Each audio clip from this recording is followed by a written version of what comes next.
के लिए संसार में बड़ा कौन है? बीमार के लिए बीमारी, गरीब के लिए गरीबी, डरने वाले के लिए डराने वाली बड़ी है।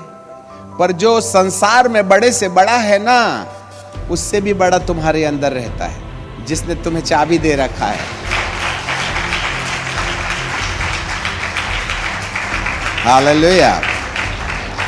जिससे भी तुम डरते हो, जो तुम्हें डराता है, चाहे गरीबी हो, चाहे निराशा हो, चाहे बीमारी हो, चाहे थकावट हो, जो कुछ भी हो, जिस बात से भी तुम्हें डर लगता है, जो भी तुम्हारे लिए मुसीबत बन बैठी है, उससे भी बड़ा तुम्हारे अंदर रहता है। और उसने तुम्हें चाबी दी है कि तुम्हारी जिंदगी में जो बड़े से बड़ा है ना, उसके शहंशाह को, जो दूसरे आसमान में है, उसको बांध करके तुम अपने ऊपर हरकत करने से प्रतिबंधित कर सकते हो। You can stop the work of the devil through binding the spirit which is ruling in the mid-heaven. And God has given you the key to lock the power of the demonic influences. So they may not be do anything, they may not be harm you in every area.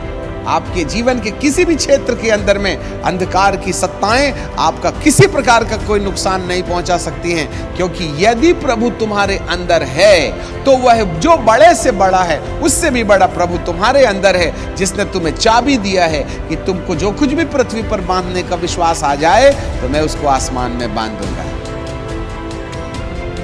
Hallelujah. कई बार हम प्रार्थना करते हैं, हे प्रभु हम जा रहे हैं, हमको एक्सीडेंट से बचाना। जनरली लोग गाड़ी में जाने से पहले, यात्रा करने से पहले प्रार्थना करते हैं, हे प्रभु हमको एक्सीडेंट से बचाना। हेलो, हमारे पूर्वजों ने ऐसे सिखाया था, यात्रा के पहले एक्सीडेंट के लिए दुआ जरूर करना। क्यों? तुम्हारे दिमाग में ये एक्सीडेंट आया कहां से? आज जब तक आप जवाब नहीं दोगे ना, तो नहीं छोड़ने वाले हैं। भाई ये एक्सीडेंट आया कहां से? कौन सी बाइबल बोल रही है तुम्हारा एक्सीडेंट होगा? कौन सी बाइबल बोल रही है तुम्हारा एक्सीडेंट होगा? हैं? बाइबल में एक्सीडेंट होगा बोल के कोई चीज नहीं लिखी है बाइबल में। I am the conqueror, you are the more than conqueror.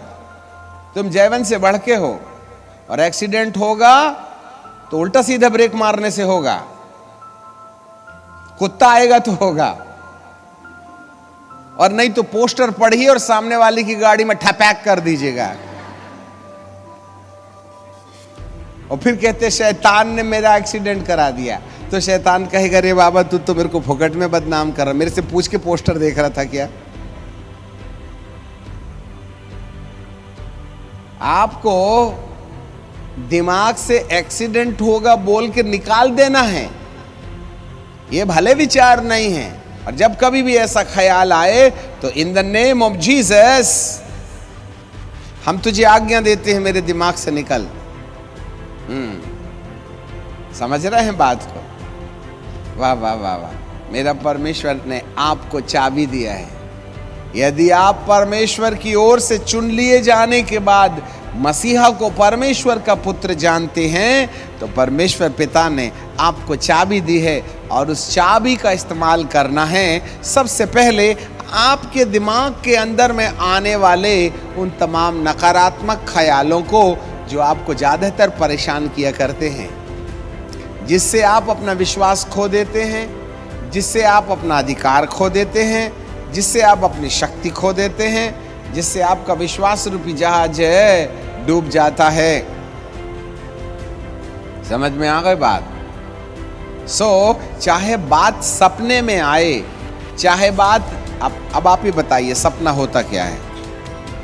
जब आप जागते हैं तब वो कल्पनाएं होती हैं, और जब आप सोते हैं तो यही कल्पना सपना बन जाती है। सपना और कोई चीज नहीं है, निद्रा की दशा में विचारों का आना जाना है, जो आपके दिमाग के अवचेतन में कहीं ना कहीं बसे रहते हैं। कभी सपने के बारे में बताएंगे। दो दिमाग हैं, एक चेतन मन है और एक अवचेतन मन है। शारीरिक दिमाग है और आत्मिक दिमाग है। आत्मिक दिमाग वह जगह है जहां पर जो कुछ भी आप देखते बोलते हो ना, वह सब आपके आत्मिक दिमाग के अंदर में, जिसको मेमोरी कहते हैं, मेमोरी मोड में वहां पर वो सेव्ड हो जाते हैं ऑटोमेटिकली। सेव्ड की बटन दबाना नहीं पड़ता।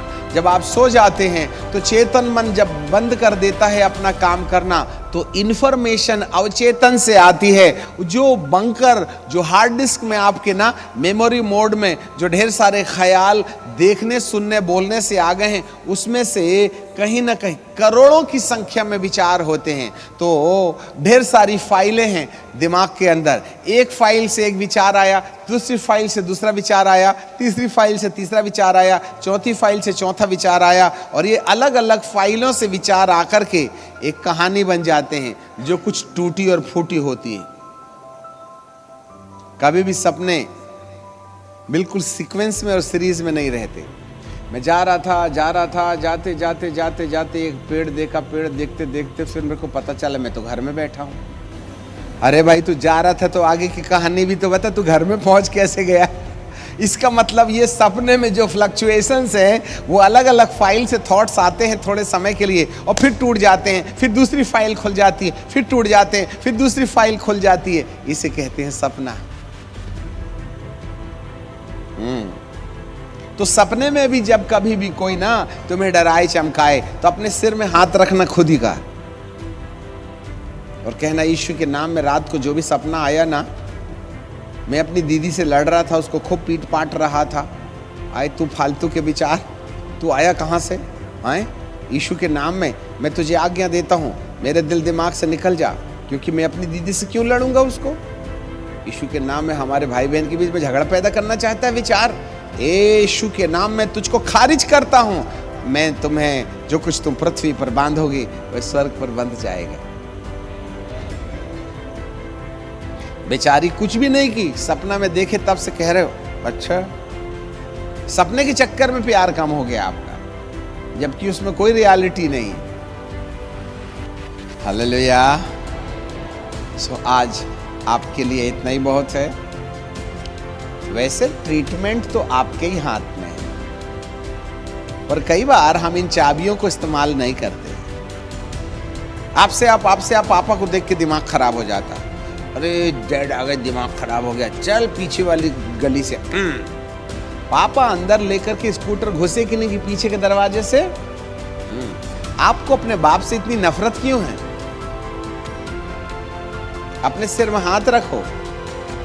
दुष्ट जिसने मुझे सूरज दिखाया, उसके प्रति मेरे दिमाग में गलत ख्याल, ये और कुछ नहीं हो सकता है। मध्य आकाश में रहने वाली तमाम अंधकार की शक्तियां जो मेरे दिल में मेरे पिता के प्रति, मेरे माता के प्रति मेरे दिमाग के अंदर गलत ख्याल देता, मैं तुझे यीशु नासरी के नाम में आज्ञा देता हूं कि आज के बाद मेरे दिमाग में किसी भी नकारात्मक विचारों से मेरे माता और मेरे पिता के प्रति किसी प्रकार का बीज बोने का काम तू नहीं कर सकता।